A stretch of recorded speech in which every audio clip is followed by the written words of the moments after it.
Hindi ko na alam kung saan ako magsisimula. Kung sa dulo ba o sa umpisa. Hindi ko na alam kung itutuloy ko pa ba. Hindi ko alam kung tama pa ba to. Hindi ko alam kung bakit ang gulo. Ginawa ko naman lahat ng makakaya ko. Ginawa ko naman lahat ng gusto mo, pero bakit ganito? Bakit di ko pa rin siya mapalitan sa puso mo? Ako nga ang kasama mo, pero siya naman ang iniisip mo. Ako nga ang kausap mo, pero siya pa rin ang bukang bibig mo. Dahil ramdam ko. Pero sabi ko kasi pagpapakatatag ako, dapat hindi na ako naapektuhan sa lahat ng to, pero mahal ang sakit kasi ay sakit-sakit mong mahalin. Hindi ko alam kung bakit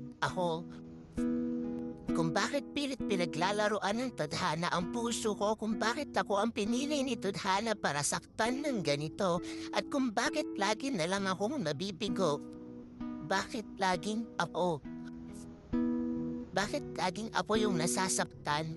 Bakit laging ako yung naiiwang luhaan? Bakit laging ako yung naiiwang sugatan? Bakit laging ako yung naiiwan sa kawalan? Ano bang mali sa akin? Meron ba?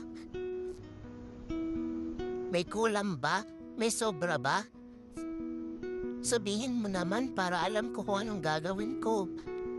Bakit ako? Hindi ba ako marapat-dapat sumaya? Hindi ba talaga ako kamahal-mahal? Wala na ba talagang tatagal?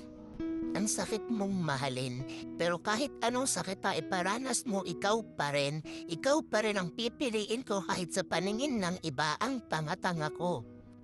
Kasi kahit masakit kang mahalin, kahit nakakapagod kang mahalin, ikaw pa rin ang gugustuhin kong makasama hanggang pagtanda kahit siya ang gusto mong kasama. Pagbigyan mo naman akong mahalin ka. Pagbigyan mo naman akong pasayahin ka. Tayong dalawa na lang muna. Huwag muna siya. Matagal na kayong tapos, pero bakit siya pa rin?